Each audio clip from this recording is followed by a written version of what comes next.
Galveston. Heading down to Nahunta, meet up with our tour guide. Hope I can find my way back. I didn't take any notes. Shoot first, ask questions later. Although I guess this pretty much answers all the questions. This is the Okefenokee Swamp. Take a look around, it doesn't look a whole lot like most people's perceptions of a swamp. It's got an iced tea color to it. May taste a little funky, but it's it's a very clean water. I haven't had enough cornbread today. My fuel level's a little low. Yeah. And I'm just so at peace when I'm on the water. Me too. Fried shrimp. This is all we have for lunch. That's baked shrimp. Survival mode. Shrimp and Girl Scout cookies. With a lot of these things that I'm taking pictures of, there's a huge contrast between light and dark. For instance, this little, I don't know, what was it, a distillery? Oh, honey, what would you call it? Honey tree? Smokehouse too, wasn't it? So, well, For instance, this building. For instance, this building. Well, take this structure, for instance. This is really dark on the inside because it's all in the shade, and then you've got really bright sky contrasting on the outside. So I'll take several exposures, especially when shooting digital. I'll take several exposures to make sure that I cover the breadth of that dynamic range of light and dark. So I'll take a shot that exposes the dark interior properly, and I'll take another shot without moving the camera with a different exposure for the sky and the surrounding bright areas. And then you can merge the two. Now when this was done with film, you actually, well, you still could merge the plates, but the dynamic range of film was so broad that you would do your exposure for the shadow area, and it would actually, the film was sensitive enough that it could actually pick up all the detail in the dark and in the light, and then you're playing around with the image in the dark room. So you'd burn in some of those highlight areas, pull back some of the dark areas. Film had a lot more latitude as far as the difference between highlight and shadow. Digital doesn't quite have that kind of latitude, so in order to capture that whole dynamic range, you have to do multiple exposures and stack them and layer them together. And that's what I'm doing. Some of these exposures can be 30 seconds. When it gets darker, they can be longer than that. I've had cameras where my exposures were, oh gosh, several minutes. A lot of architecture shots. Just whatever the situation requires. I better get back to work before I get yelled at. My biggest secret is not the technical aspect of it. Anybody can learn that.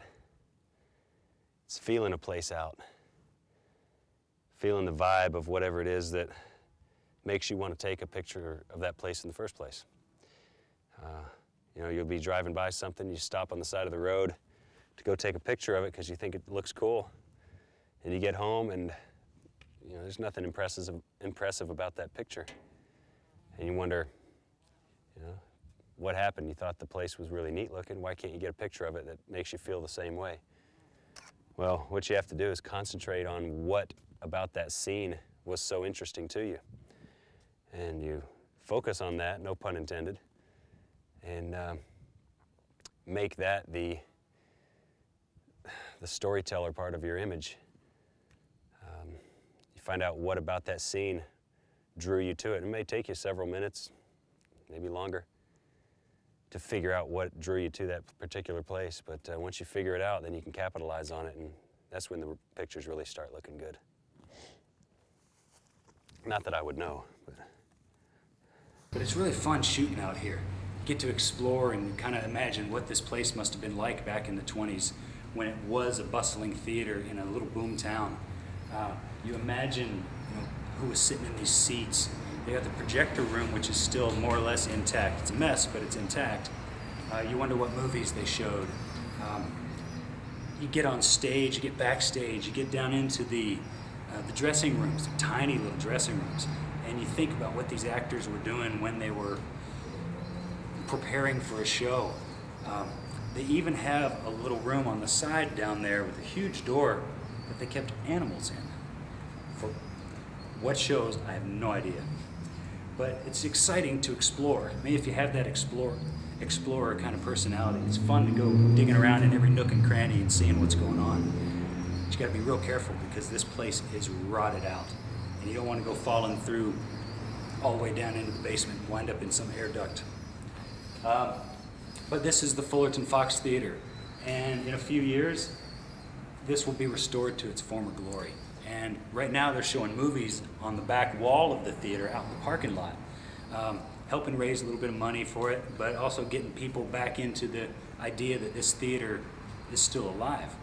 And when this theater is completed, they're going to show movies, they're going to have productions, they're going to do concerts, all kinds of stuff here. It's going to become another city center, place for people to go do something to help rejuvenate the neighborhood a little bit, just like the North Park Theater did down in San Diego. So I'm going to hit the road. I don't have any idea where my next stop is yet, other than getting the vegetable oil conversion done. So I will bid you adieu. See you next time. Just gotta keep rambling and pull the snippets together. Oh! Now I'm standing on the beginning of Road 77, overlooking Parkville Lake. Let me do that again. Cut. I'm out here to explore, to see things that not many people get to see, to overland. Always scout your trail before coming up. You never know what's going to be on the other side of that ridge. And you want to make sure that you don't get stuck. Give it a quick walk, and then you can climb.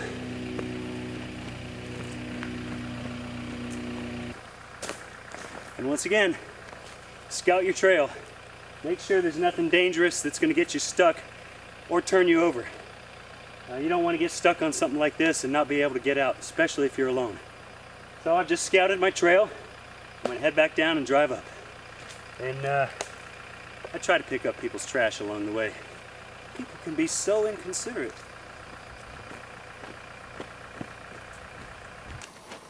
Oh. Digging in on my blackberries. Great snack. So right now I'm camped out. Well, I just picked up camp at somewhere along Forest Road 45, which is actually near the 1996 whitewater rafting event location. It's these bigger rocks that make it treacherous. They're really slippery. They get a real fine layer of moss and mud on them, and they get very, very slick, as you just saw. I think I'm going to find a couple of sticks, work my way through. Now, here's a neat little trick for you, boys and girls. You've got a pot that's been sitting on your fire. Usually the handle will fall to one side or the other, and it's really hot to pick up. Well, if you've got a pot with a handle that's too hot to pick up, and you're using one of these military-style mess kits, use your frying pan's handle, which also serves as the cover holder, and it's got a little hook on the end of it. Use that hook to pick up your pot. That way you won't burn your hands. Neat little trick I just figured out.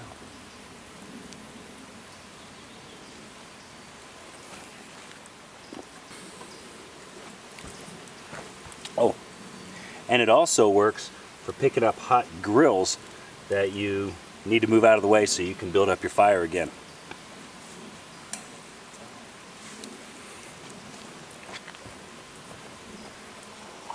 And the clearing's only a quarter mile from my car, so I didn't bring any of my supplies other than some water. Oh, and a big stick.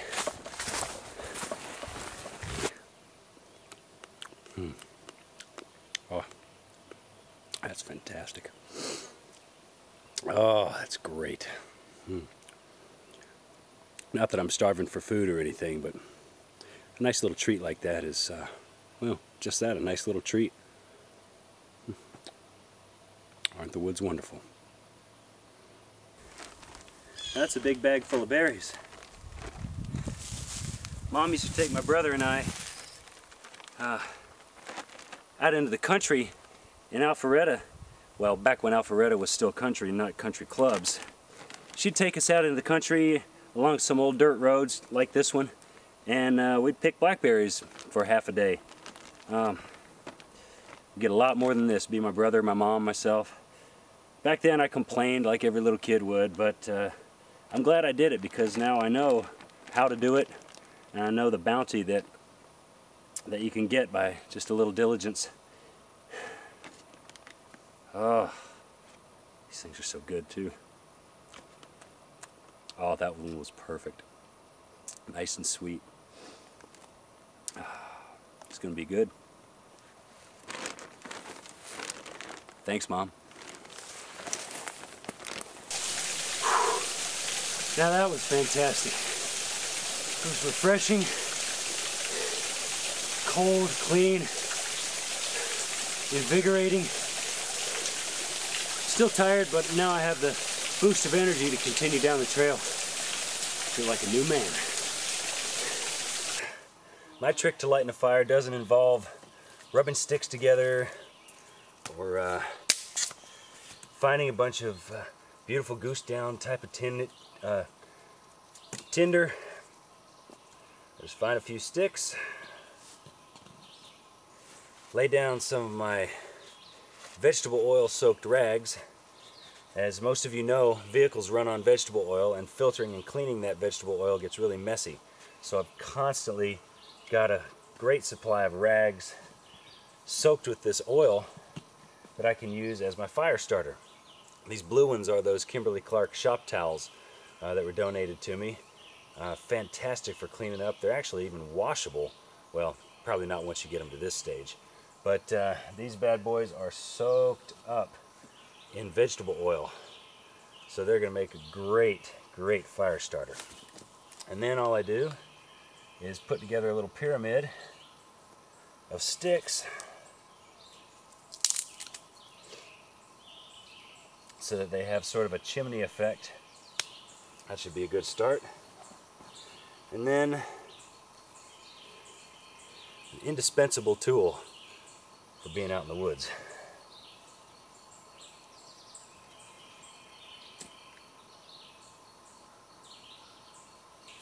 There you have it. We're gonna have a nice fire to cook my oatmeal on.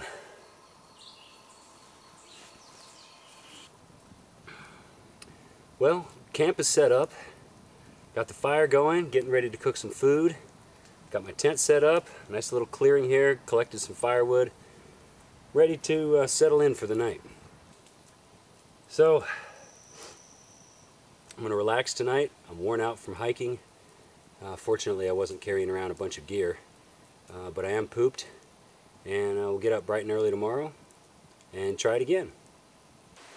Well, this is it. My last day in the Cherokee National Forest. I just picked up camp, getting ready to head out. It's almost 8:30. I'm going to do a little exploring on the roads, drive around, do some sightseeing, kind of check out some points on the map, and then head back to civilization and start editing some video. But highly recommend it. It's a fantastic place to be, and big wide open spaces and forests and wilderness is definitely something that's vanishing in our country as we grow and need more space to build our homes and our shopping centers and make life easy for people. Places like this disappear, so it's a good thing that the Forest Service has set aside this land. The national government has parks and states have parks. It's a good thing that a lot of these places have been set aside. Let's make sure they stay set aside so that we can enjoy them in the future. Our kids can enjoy them and their grandkids, etc. on down the line. This is Holt from Vanishing America. See you next week.